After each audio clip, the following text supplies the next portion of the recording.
महाराजाय नमः। ॐ ब्रह्मचैतन्य महाराजाय नमः। ॐ ब्रह्मचैतन्य महाराजाय नमः। ॐ ब्रह्मचैतन्य महाराजाय नमः। ॐ ब्रह्मचैतन्य महाराजाय नमः। ॐ ब्रह्मचैतन्य महाराजाय नमः। ॐ ब्रह्मचैतन्य महाराजाय नमः। ॐ ब्रह्मचैतन्य महाराजाय नमः। ॐ ब्रह्मचैतन्य महाराजाय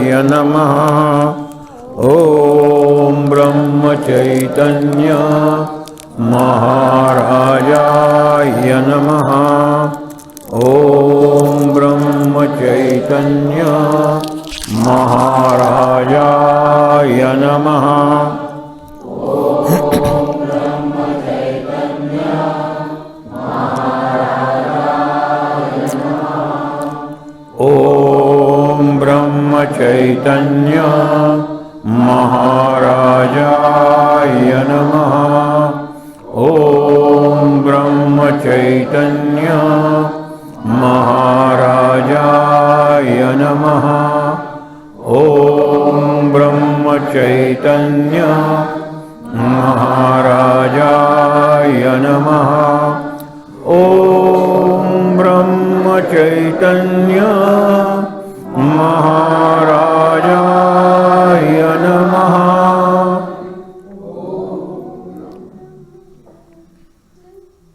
शांत. आपण या वर्षाला जो निरोप देतोय तो उपासनेचा जो प्रकार आहे त्याला दीपाराधना. आराधना दीपांच्या साक्षीनं, दीपांच्या म्हणजे प्रकाशाच्या माध्यमातून. 4 शब्द आहे आपण वापरतो, त्याच्यात थोडासा फरक आहे. एक आहे अर्चना, म्हणजे रोज आपण जी पूजा करतो ती पूजा अर्चा. नंतर आहे आराधना, म्हणजे सर्व बाजूनी सामग्री वगैरे एकत्र करून आपण आराधना करतो. भागवतात राधा ही व्यक्ती नाही आहे, लक्षात ठेवा. एक विशेष गोपी असा उल्लेख आहे तिचा. पण आराधनामधला जो राध हा शब्द आहे त्याचा अर्थ आहे पूजा करणे, अर्पण करणे, शरण भावनाने सर्व समर्पित होणं, हा जो भाव आहे राधा भाव. म्हणून आराधना. तिसरा आहे तपश्चर्या. निदान 12 वर्ष तरी करायला पाहिजे, त्याला तप म्हणतात, तपश्चर्या. आणि सगळ्यात जीवनभर जी चालते, सर्व क्षेत्रात जी चालते ती साधना. अर्चना, आराधना, तपश्चर्या, साधना, संगीत साधना. कुठलाही खेळ असेल साधना, अभ्यास साधना, ऋषी वगैरे तप करायचे साधना. साधना ही जीवनव्यापी आहे. जीवनच साधनामय बनलं पाहिजे. हा एक संकल्प आपण नवीन वर्षासाठी घेऊया, जे आता साधारण 1.5 तासात सुरू होणार आहे. आपण 1.5 तास इथे थांबणार नाही आहोत, कारण आपल्याला झोपायचं आहे आणि पहाटे 5 वाजता पुन्हा मंडपात यायचं आहे नवीन वर्षाचं स्वागत करायला. 3 शब्द तुम्हाला सांगतो. एक आहे प्रदीप, दुसरा आहे दीप आणि तिसरा आहे दीपिका. प्रदीप म्हणजे मोठा दीप, खूप प्रकाश देणारा, खूप ऊर्जा निर्माण करणारा. महाभारताला प्रदीप म्हणलेलं आहे. नमोस्तुते व्यास विशाल बुद्धे फुल्लारविंदायत पत्र नेत्र येन त्वया भारत. आता लक्षात ठेवा, तैलपूर्ण प्रज्वालितो ज्ञानमय प्रदीप. महाभारत हा प्रदीप आहे, त्याच्यातला गीता हा दीप आहे. 700 श्लोक आहेत, एकंदर महाभारताचे 1,00,000 श्लोक आहेत. प्रदीप आहे, महादीप आहे तो, पण गीता दीप आहे. आणि ज्ञानेश्वरी गीतेपेक्षा संख्येनं मोठी असली तरी त्याला भावार्थ दीपिका, म्हणजे आणखीन छोटा दिवा. एक प्रसंग सांगतो, लक्षात ठेवा. रवींद्रनाथ टागोरांनी सांगितलेली ही गोष्ट आहे. एकदा अस्ताला जात असताना सूर्याच्या मनात विचार आला. सूर्यास्त होत होता. दिवसभर मी या सगळ्यांना प्रकाश देतो. मी अस्ताला गेल्यानंतर माझी ही सगळी मुलं आहेत, पशु पक्षी वनस्पती, ही सगळी माझी मुलं आहेत. त्यांना प्रकाश कोण देतं? त्यांनी त्या दिवशी सगळ्या प्रकाशाच्या सोर्सेसना, म्हणजे प्रकाश, मग त्याच्यात पणती होती, त्याच्यात दिवली होती, त्याच्यात पंचारती होती, त्याच्यात मशाल होती, असे निरनिराळ्या प्रकारचे प्रकाश देणारे जे सोर्सेस, म्हणजे मूळ उगम आहेत, दिवे आहेत, त्या दिव्यांना सांगितलं, उद्या संध्याकाळी मी अस्ताला जात असताना पश्चिम दिशेला तुम्ही सगळेजण जमा, मला तुम्हाला प्रश्न विचारायचे आहे. त्याप्रमाणे दुसरे दिवशी त्या पश्चिम दिशेला सूर्यास्ताच्या वेळेला सगळे दिवे जमतात. सूर्य त्यांना तोच प्रश्न विचारतो, माझ्यापासूनच तुम्हाला तेज मिळतं, पण तुम्ही अस्ताला गेल्यानंतर माझं कार्य कोण करेल? सगळे दिवे म्हणाले, सूर्या तू कुठे आणि आम्ही कुठे? तुलनाच नाही आहे, तुझं कार्य आम्ही कसे करणार? सूर्य निराश झाला, माझं कार्य कोणीच करणार नाही. मागच्या बाजूनं अगदी क्षीण मंद आवाजात एक वाक्य ऐकू आलं, सूर्या तू अगदी निर्धास्तपणे, भीती नसताना निश्चिंतपणे अस्ताला जा, तुझं कार्य, तुझं काम मी करेन. सगळ्यांनी मागे वळून बघितलं तर एक पणती होती. आपण जशा समोर पणत्या लावल्यात ना, एकची पणती मिणमिणती, तिची ज्योतसुद्धा अशी फ्लिकर होती, हलत होती. आणि ती म्हणाली, सूर्य म्हणाले, कोण म्हणाले हे? पुढे ये. पण ती आली पुढे आणि म्हणाली, सूर्या तुझं कार्य काय आहे? अंधार गिळायचा आणि प्रकाश बाहेर टाकायचा, मी तेच कार्य करते. तुझ्या आणि माझ्या कार्यात काहीही फरक नाही आहे. फरक आहे तो प्रमाणाचा फरक आहे. Difference of degree, not of kind. प्रकार नाही आहे. तुझं माझं कार्य एकच आहे. तू मोठ्या प्रमाणावर करतोस, मी छोट्या प्रमाणावर करते. ही दीपिका आहे. आपल्या आत एक दिवा आहे, त्याला आत्मदीप असा संस्कृत शब्द आहे. पण एक अत्यंत आपल्याला सगळ्यांना आवडणारं आणि माहीत असलेलं गाणं आहे, अंतरीचा ज्ञानदिवा मालवू नको रे. हा दिवा आतला आहे ना, तो मालवतच नाही, तो असतोच असतो. पण आपण त्या दिव्याला आपलं शरीर, आपलं कातडं म्हणजे स्किन, हे इतकी काजळी जमा करतो. काम, क्रोध, मोह, मद, मत्सर, अहंकार, अज्ञान, भ्रम, किती ही सगळी काजळी आहे. त्यामुळे आतला जो दीप आहे, आत्मदीप, तो दिसतच नाही बाहेर. बुद्धांनी शेवटी एवढाच संदेश दिलेला आहे, आत्मदीपो भव. आतला जो दिवा आहे ना, तोच तुम्ही बनवून जा.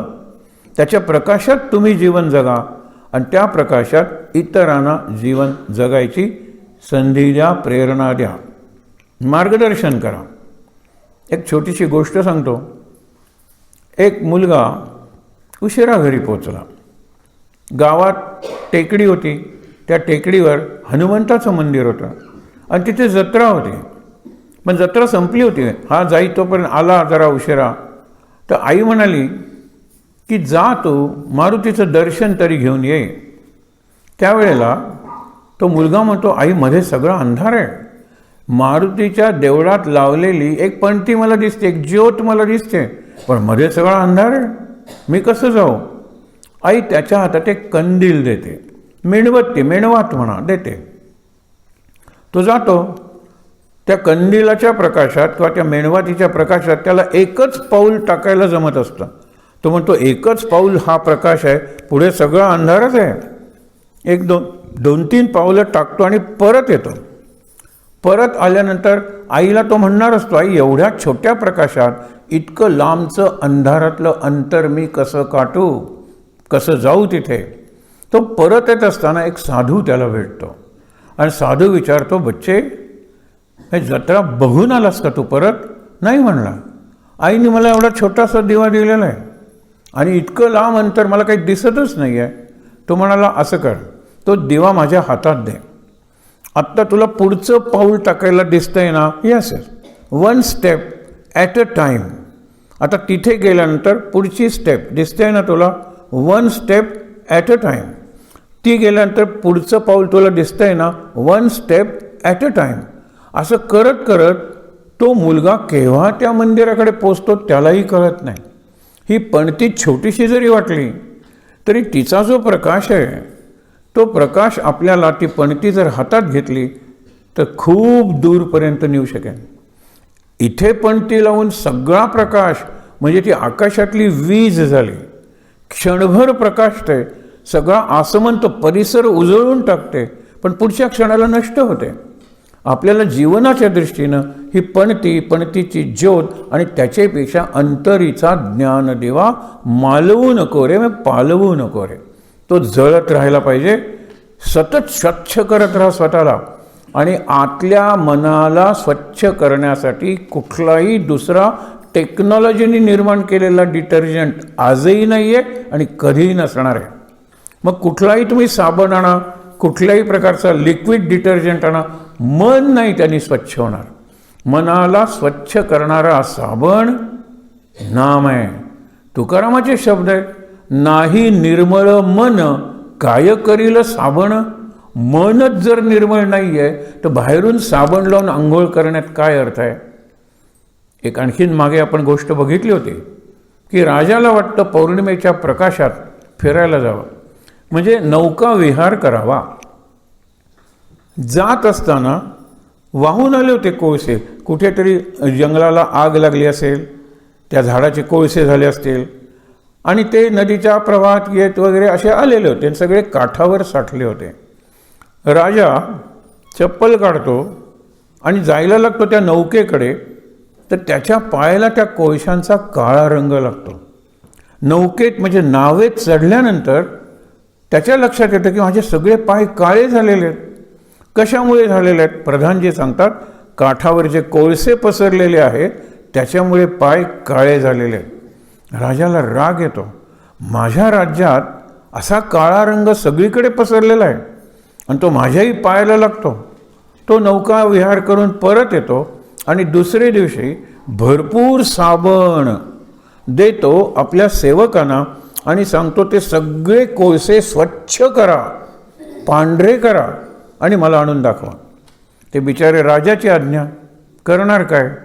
कोळसे साबणाने घासत राहतात, त्यामुळे कोळशाचा काळा रंग पाण्यात मिसळतो आणि ते पाणी वाहत जातं आणि प्रवाहाच्या खालच्या बाजूला राजाचा गुरु एका झोपडीत राहत असतो. तो सकाळच्या वेळेला सूर्याला अर्घ्य देण्यासाठी म्हणजे पाणी अर्पण करण्यासाठी हातात पाणी घेतो, ते सगळं काळं. हे काय झालं म्हणतो प्रकाशाच्या प्रवाहाच्या विरुद्ध दिशेने यायला लागतो, तर त्याला ते दृश्य दिसतं. शेकडो सेवक भरपूर साबण घेऊन कोळसा घेतायत आणि धुतायत, घेतात आणि धुतायत, काळच होत आहे. हे काय करताय तुम्ही? राजाची आज्ञा आहे. काय करायचं आहे? हे कोळसे पांढरे करायचे आहेत. वेडा आहे माझा शिष्य, मी जातो राजाकडे, तुम्ही काय करा, हे सगळे कोळसे गोळा करा आणि आपल्या देवीच्या समोर जे मैदान आहे त्या मैदानात त्याचा ढीग करा. राजा म्हणाला की गुरुदेव आपण? तो म्हणला माझ्या कोंजळीत काळं पाणी आलं, हे काय चालवलेस तू? नाही म्हणला, पांढरा झाला पाहिजे कोळसा. त्यावेळेला तो म्हणाला उद्या आपण देवीच्या मैदानासमोर जमणार आहोत, सगळे जमतात. राजा म्हणतो कोळसे तर काळे आहेत, थांब ना जरा, माझ्यावर श्रद्धा ठेव आणि थोडी सबुरी असू दे. Patience, have patience and faith in me. तो नोकरांना सांगतो या कोळशाच्या ढिगाला आग लावा. जसे कोळसे पेटतात ना तसे काळ्याचे तांबडे होतात. राजा म्हणतो पण मला पांढरे पाहिजेत, वेट, जरा थांब, हॅव पेशन्स. आणि नंतर ज्यावेळेला सगळे कोळसे जळून विझतात त्यावेळेला राखेचा ढीग झालेला असतो आणि राख पांढरी असते. राजाला बरं वाटतं. शेवटी कोळसे पांढरे झाले. गुरुदेव राजाला आणि सगळ्या प्रजेला सांगतात, ते आपण लक्षात ठेवूया. हे कोळसे तापवल्याशिवाय, म्हणजे कोळसे स्वतः तापल्याशिवाय काळ्याचे पांढरे झालेले नाही आहेत. तुम्हाला जर अपयश धुवून काढायचं आहे, पराजयाचं विजयात रूपांतर करायचं आहे, जीवनात काहीतरी चांगलं करायचं आहे, धवल यश म्हणजे पांढरं यश मिळवायचं आहे, तर तपश्चर्या केली पाहिजे, तप केलं पाहिजे. हे फार महत्त्वाचं आहे, लक्षात ठेवा नवीन वर्षासाठी. आणि तप म्हणजे कुठे वनात वगैरे जायची गरज नाही आहे. कन्सिस्टंट एफर्ट्स, सतत केलेले प्रयत्न, सतत केलेला अभ्यास, हेच आपलं तपश्चर्या, हेच आपलं तप आहे. तर अंतरीचा ज्ञानदिवा मालवू नको रे, हे सोयरोबाने सांगितले. आणि सोयरोबा आपल्या गोव्याचे संत आहेत म्हणलं तरी चालेल. पुढे ते काय म्हणतात, अनुभवावीण मान हालवू नको रे. तुला अनुभव आल्याशिवाय हो हो बरोबर आहे म्हणू नका. तो एखाद्याने करायला सांगितलं, आपण आता किती गोष्टी करायच्या ठरवलेल्या आहेत. उद्या आणखीन सगळं समिंग अप करणार आहोत सकाळच्या प्रवचनात.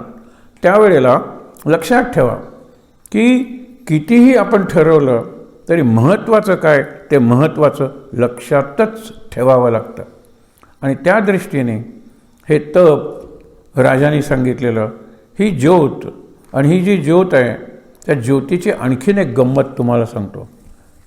टेरेसवर दिवे लावलेले आहेत, 100-200 दिवे आहेत, पण त्या लावलेल्या नाहीत असून, त्या पेटवायच्या आहेत. आणि घरातली मुलगी छोटी म्हणते की मी यावेळेला पणत्या पेटवणार. आई म्हणते जा पेटवून ये. वारा वगैरे नसतो, म्हणजे छान पणत्या लागणार असतात. ही जाते सोपाना, म्हणजे स्टेअरकेस चढून जात असताना सहज काड्याची पेटी म्हणजे मॅच बॉक्स उघडते. तिला फक्त त्याच्यात एकच काडी दिसते. अरे 100-200 पणत्या आहेत, एका काडीनं मी कशा पेटवणार आहे. त्यावेळेला ती परत आईकडे, तर मला भरलेली काड्यापेटी दे, match box full of sticks. आई म्हणते नाही, ती एकच काडी आहे, वरती जा, विचार कर आणि सगळ्या पणत्या पेटवल्या मात्र पाहिजेस. तिच्या मनात प्रकाश पडतो. हा जो प्रकाश आहे ना, तो पुढच्या वर्षीला आयुष्यभर म्हणतात ना, पुरेल एवढा पुढच्या वर्षी आपण आपल्या मनात साठवणार आहोत. ती काय करते, त्या एका काडीने एक पणती पेटवते. नंतर त्या एका पणतीने दुसरी, तिसरी, चौथी, 100वी, 150वी, 200वी पणती पेटवते. एकच पणती पुरते हो, एकच ज्योत पुरते सगळीकडे प्रकाश प्रकाश करायला. ती ज्योत माझी का नाही असावी, दुसऱ्याची कशाला पाहिजे. मी माझी ज्योत पेटती ठेवेन. मी जर क्रीडापटू असेल तर प्रॅक्टिस करत राहीन. मी जर विद्यार्थी असेल तर अभ्यास करत राहीन. मी जर गायक असेल तर रियाज करत राहीन. मी जर पैलवान असेल, रेसलर, तर तालीम करत राहीन. काही ना काहीतरी सतत करत राहीन. माझी आतली जी ज्योत आहे, ज्ञानाची असेल, बुद्धीची असेल, ती पेटती राहायला पाहिजे. एक प्रसंग सांगतो तुम्हाला. अजून 5-1 मिनटात आपण हे सत्र संपवणार आहोत. कारण आपल्याला झोपून एक साधारणतः 5-1 तासाची शांत झोप लागून आपण पहाटे 5ला इकडे यायचं आहे. ही जी गोष्ट आहे ती गोष्ट प्रकाशाचीच आहे. समर्थ रामदास एका गुहेत ध्यान करत होते. गुहा बाजूला डोंगर होता आणि डोंगरावर बरेचसे लूज असे दगड होते, फातर मोठे. एक दगड गडगड गडगड करत येतो आणि यांच्या गुहेच्या तोंडाशी घट्ट बसतो. बाटलीला गुड्डी जशी बसवतो ना, बूच कॉर्क, तशी घट्ट बसवतो. अंधार होतो गुहेत. ते म्हणतात आता तो दगड जर मला काढता आला नाही तर या गुहेत मला काहीच दिसत नाही आहे. आता प्रकाश कुठला, बाहेरून प्रकाश येत होता. मी छानपणे रामासमोर बसून करत होतो जप. आता अंधार आहे. त्यांच्या बुद्धीत प्रकाश पडला, लक्षात ठेवा. ते म्हणाले प्रकाश हा शेवटी माणसाच्या बुद्धीने निर्माण केलेला आहे. अग्नीचा शोध ज्या पहिल्या माणसाला लागला, दिव्याचा शोध ज्या पहिल्या माणसाला लागला, त्यांची नावं आपल्याला माहीत नाही आहेत, पण त्यांनी मोठे उपकार केलेले आहेत मानवजातीवर. अशा वेळेला एक अत्यंत चंद्राशी संबंधित गोष्ट सांगतो आणि थांबतो. आपल्या शरीरात किती दिवे आहेत, किती ज्योती आहेत, किती पणती आणि पंचारती आणि निरंजन आहेत, विचार करा तुम्ही. चंद्र आणि चंद्रासवे रोहिणी म्हणजे त्याची पत्नी. पत्नी आणि चंद्र एकमेकावर खूप प्रेम होतं. पण एकदा रोहिणीकडून काहीतरी चूक होते आणि चंद्र तिला शिक्षा जातो, पृथ्वीवर जा.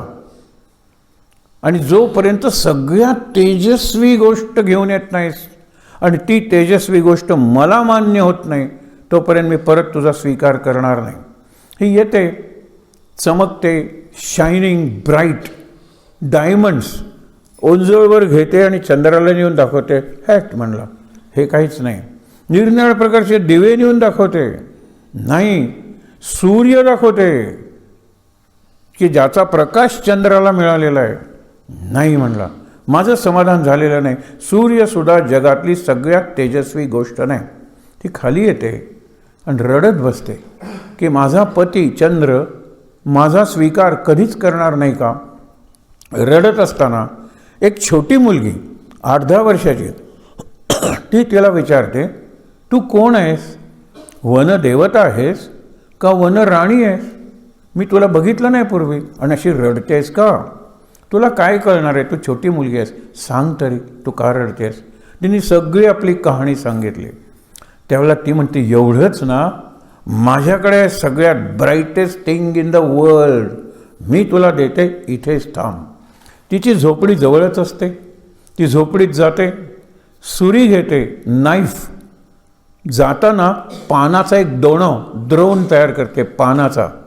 आपले डोळे त्या सुरीने काढते, त्या द्रोणात ठेवते आणि चाचपडत ही रडत असते. तिथे येते आणि सांगते, या द्रोणात माझे डोळे आहेत, ते डोळे तुझ्या नवऱ्याला नेऊन दाखव.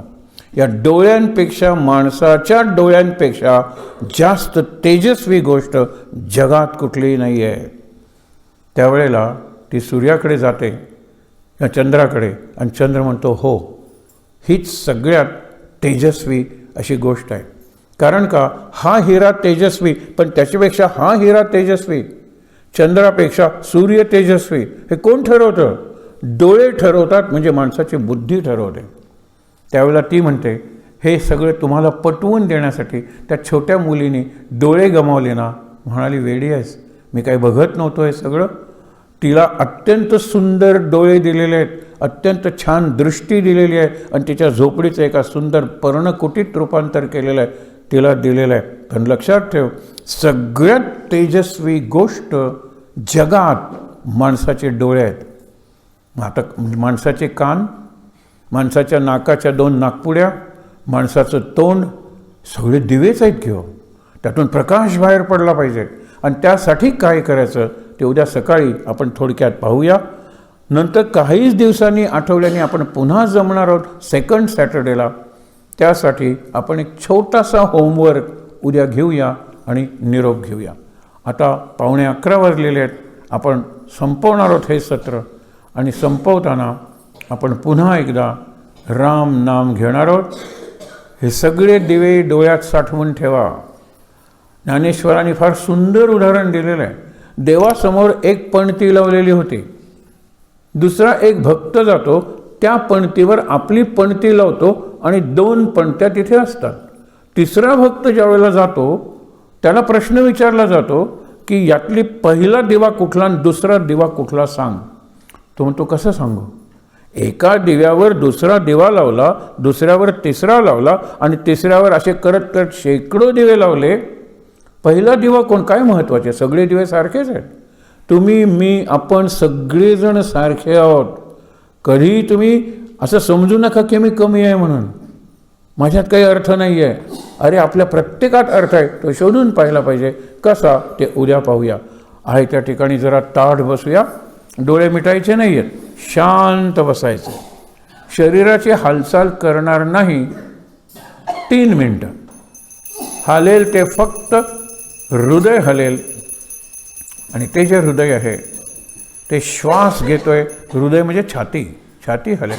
बाकी सगळं शांत.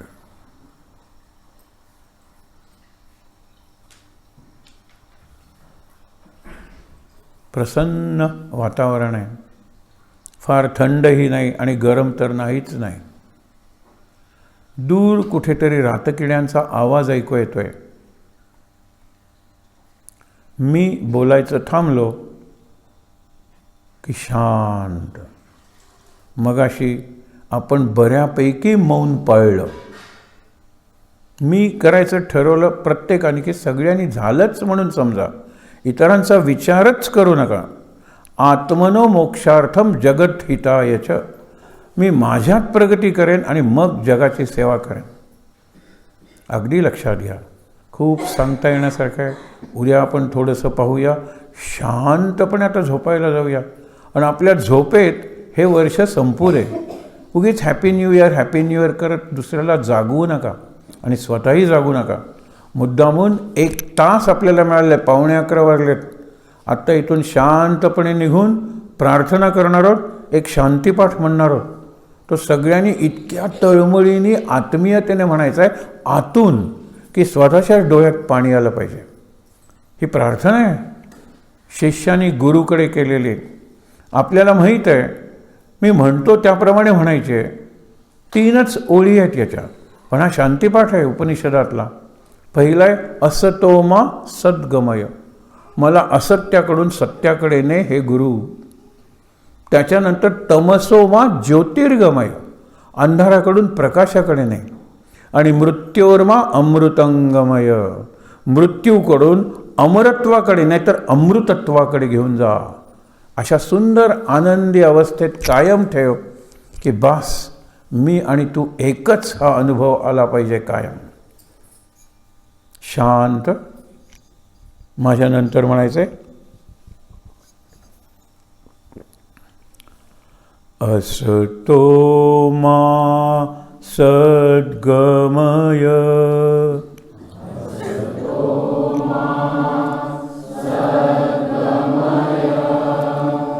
तमसो मा ज्योतिर्गमय.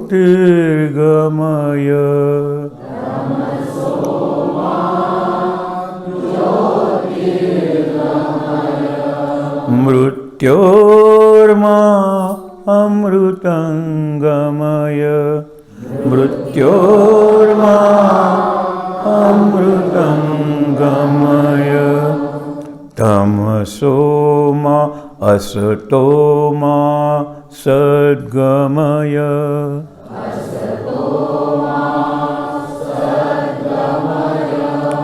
तमसो मा ज्योतिर्गमय.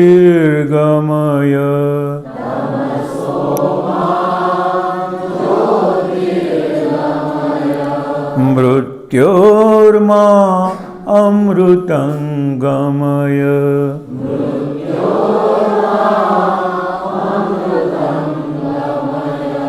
अमृतंगमय. अमृतंगमय.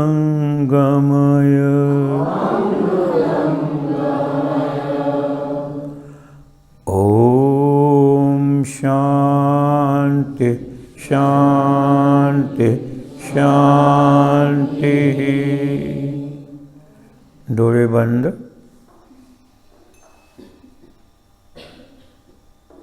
तीनदा दीर्घ श्वासोच्छ्वास.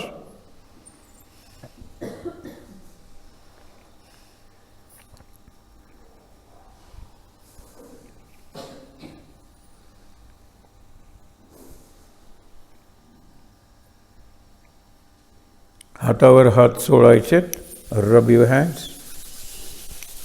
आणि ते हात डोळ्यांवर चेहऱ्यांवर सोडायचेत. चेहऱ्यावर आणि डोळ्यांवर. अगदी सावकाश डोळे उघडून समोर असंख्य ज्योती. मी मोजल्या नाही आहेत म्हणून असंख्य. पाहात त्या प्रकाशात सद्गुरूंची प्रतिमा मूर्ती आपल्याला दिसते. शांतपणे सद्गुरूंचं दर्शन घ्यायचं आहे आणि इथे जमलेल्या सर्वांना नमस्कार करायचा आहे.